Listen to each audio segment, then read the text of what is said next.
Should soft reboots and legacy sequels die? I've been asking myself this question recently, and honestly, I don't actually have an answer. That's why I'm making this video, for us to discuss this in the comment section. Now, before I start, let me be extremely clear here. Any movie has every opportunity to be a great movie. Whether it's an original idea, a sequel, a reboot, a remake, based on a comic book, whatever the case may be, any movie can be a great one. So this idea came to me when I was watching the trailer for the new Beetlejuice movie right before I saw Twisters for a second time, and that's why I wanted to talk about it, because Twisters is essentially a remake. But speaking about the Beetlejuice trailer, the trailer starts off with the exact same thing that we've seen countless times again, a song or a little jingle from the original movie, but done kind of slow, and it's that Deo song, right? Like the Harry Belafonte song. So it's like, ooh, I know that song. Oh, I know these locations. What's gonna happen, right? And of course, finally, the reveal of Michael Keaton as Beetlejuice. Beetlejuice is back, baby. Now, personally, I've never really been that big of a Beetlejuice fan. I like the movie, but I didn't grow up with it. So I was completely numb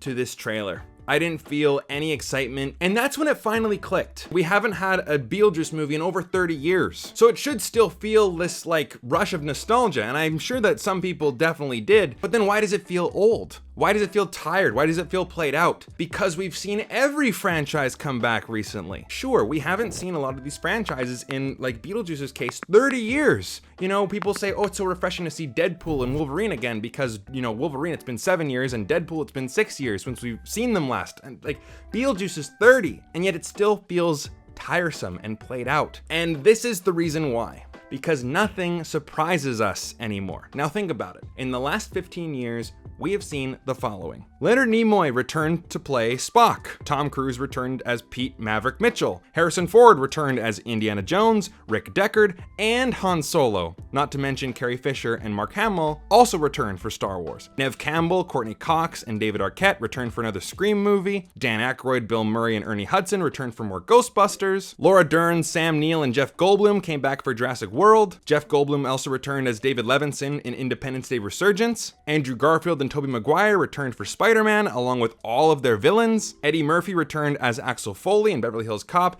and Prince Akeem in Coming to America. Jamie Lee Curtis returned as Laurie Strode in more Halloween movies. Keanu Reeves returned as Neo in Matrix Resurrections and Ted in Bill and Ted. Arnold Schwarzenegger and Linda Hamilton both returned for Terminator. Sylvester Stallone returned as Rocky Balboa in the Creed movies. Will Smith and Martin Lawrence returned for Bad Boys. And Michael Keaton returned as Batman and Beetlejuice. Now, yes, some of these movies I just mentioned are good.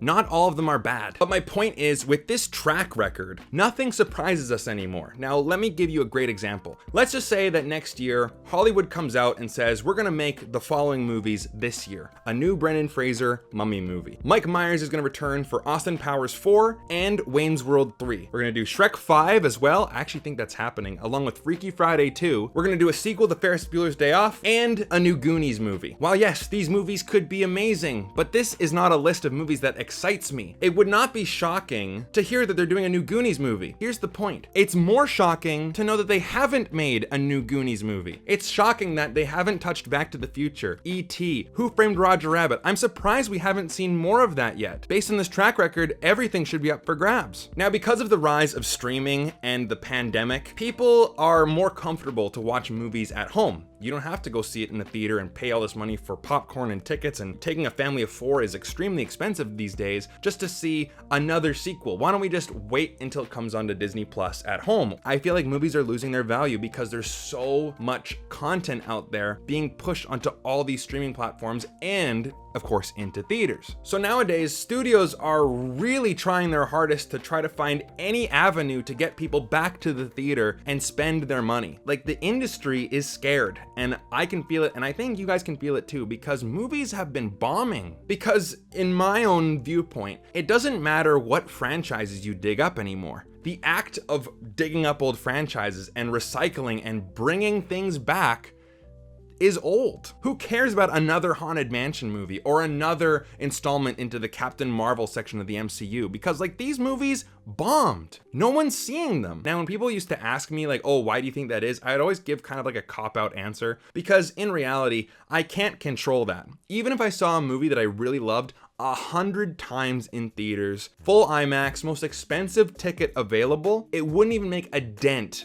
into the overall box office of that certain movie. Not at all. The only thing that I can control is choosing what movie to see out of the ones that are available, and hopefully I enjoy it, right? But this is kind of an interesting discussion to have. So that's what I'm asking you. What's next? The fact that Barbie and Oppenheimer were so successful, that does tell me that people will still go to the theater in droves if the experience is right. So I guess my overall thoughts, should the soft reboot die? Should the legacy sequel die? I don't think so. I don't think any movie should die, but in terms of my overall personal excitement, I definitely will feel more excited about something that, you know, doesn't fit into that same narrative like, oh, they're bringing this back, they're bringing this back, they're bringing this back. What's new? That's what I'm looking for. But let me ask you, what are you guys looking for?